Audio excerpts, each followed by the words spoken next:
What's up, fight fans? This is Kurt DeVille with Counterpunch Boxing News, and I have some new news concerning Jake Paul. Jake Paul quotes, he says, "I was ready to go to 205 pounds to fight Rahman. These guys are con artists." Jake Paul dismissed Hasim Rahman's claim that Paul pulled out of the pay-per-view fight, not Rahman. Okay, Rahman claims Paul was afraid to fight him at a limit of 215 pounds, the increased weight Rahman demanded after the New York State Athletic Commission required them late last week to bump up their contract from 200 pounds to 205 pounds to make Rahman's weight cut safer. Paul has ripped Rahman for refusing to meet his contractual obligation for an 8-round fight that was scheduled for this Saturday night at Madison Square Garden. Even after the social media star agreed to meet Rahman in a heavyweight bout, the 25-year-old Paul from Ohio, who doesn't have an amateur background, has not weighed in at more than 191 pounds for any of his 5 professional fights. The unbeaten cruiserweight therefore cannot comprehend how Rahman has even attempted to blame the cancellation of their Showtime pay-per-view event on Paul, when it was Rahman's refusal to do what was agreed upon several weeks earlier that led to the show being scrapped Saturday. He said his own promoter called reporters on Saturday telling them that he can't make the weight. Paul stated in a tweet on Tuesday in which he referred to Greg Cohen, Rahman's promoter, "You can spin it all you want. I was ready to go to 205, 15 pounds more than where I'm comfortable. These guys are con artists." Rahman, which is 12-1-6, assured reporters and fans during a press conference July 12th at Madison Square Garden that getting down to the cruiserweight limit of 200 pounds for the first time as a professional wouldn't be an issue. The 31-year-old Baltimore native competed at or near that weight as an amateur, but he hasn't weighed in lower than 211 pounds as a pro. He came in at 224 pounds for his most recent action just 3 months ago, a 15-round technical knockout loss to James Mackenzie Morrison, which is 20-0 with 18 KOs, on April 29th at Virgin Hotels in Las Vegas. Rahman replaced Paul's original opponent, Tommy Fury, on approximately 4 weeks' notice once it became clear Fury wouldn't be allowed to travel from England to the United States to oppose Paul. Okay. And of course, this makes the second time that Jake Paul has had a fighter or a fight canceled. Okay. Let me counterpunch first of all. You do have 2 different scenarios here. You got Jake Paul, which normally comes in at 191. You got Rahman, which is much bigger, which his last fight was at 224. Now, I think the issue is when you rush to get a replacement fight, these type of things are going to occur. Now knowing what Jake Paul weighs or normally weighs at 191, I think him going up to 207 might have been too much of a disadvantage.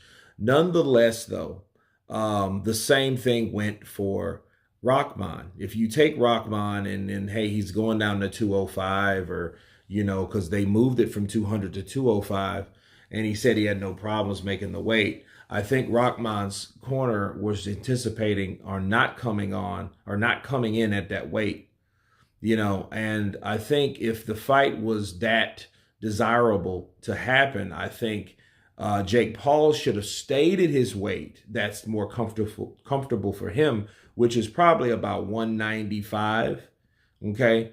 And I think that's more comfortable for him versus Rahman should have stayed at 215 or whatever, because that's comfortable for him. Making weight is not comfortable. Making weight makes you lose weight probably the wrong way. And it's a lot of water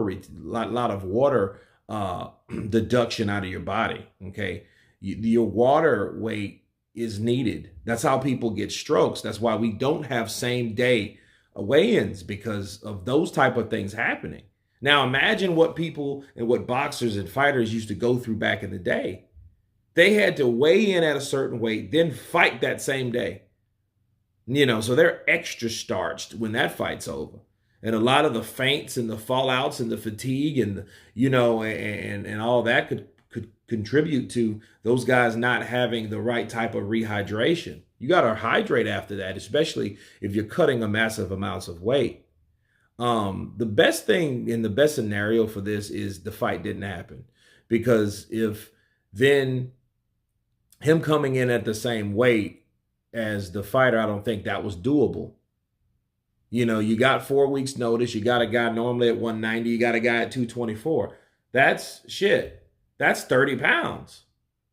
That's over 30 pounds of weight. So I think realistically, you shouldn't expect both of these guys to come in at the same weight.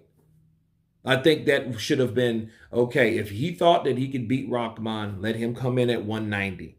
If Rahman thought he could beat him comfortably or whatever, let him come in at his weight desired. So then there will be no excuses on, you know what, I got beat, but this is not my weight. I gained this weight, or Rahman saying, you know what, I lost this weight. So if any of these guys lost, they would already have a built-in excuse on why they lost.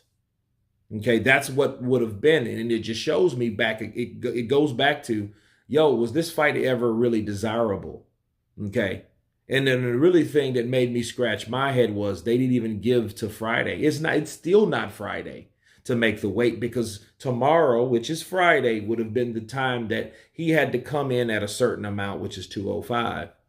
And then there were no negotiations made after they already said we can't make the weight. They just pragmatically said, you know what? Fuck it. The fight's off. We don't have to tell him. He'll find out when we tell everyone else. That's how this deal went down.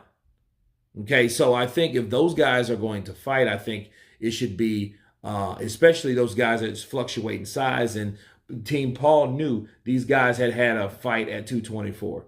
But then again, why would you want to fight someone at 224, which is a smaller heavyweight? Because I don't believe in Bridgerweight. Fuck Bridgerweight.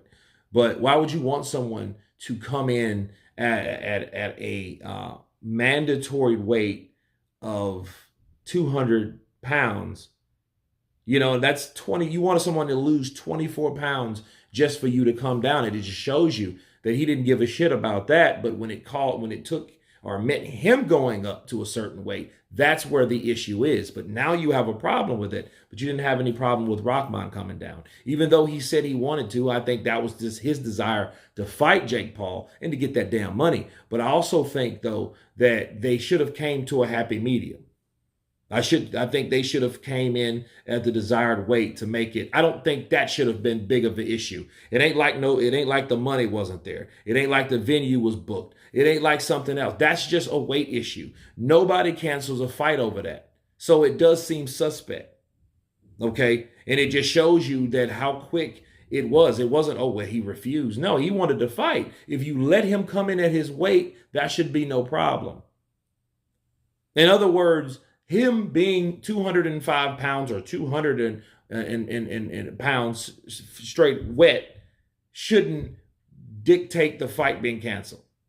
Or it shouldn't even been in the contract anyway, simply because it's like, okay, is that a make or break if you don't come in at that weight? Right? So I don't think that should have been a huge issue to call the fight off. I think if Jake Paul was like, hey, I'm the A side, it's my way or the highway, I think he was more or less ready to get out of that fight, or not prepared to fight a Rahman that was bigger. So again, it just shows you like, well, you're just afraid to fight him at his normal fighting weight. That's what I see. But anyway, you guys tell me what you think of Jake Paul calling Hasim Rahman Jr. a con artist. Of course, please subscribe. And you guys been Counterpunch. Peace.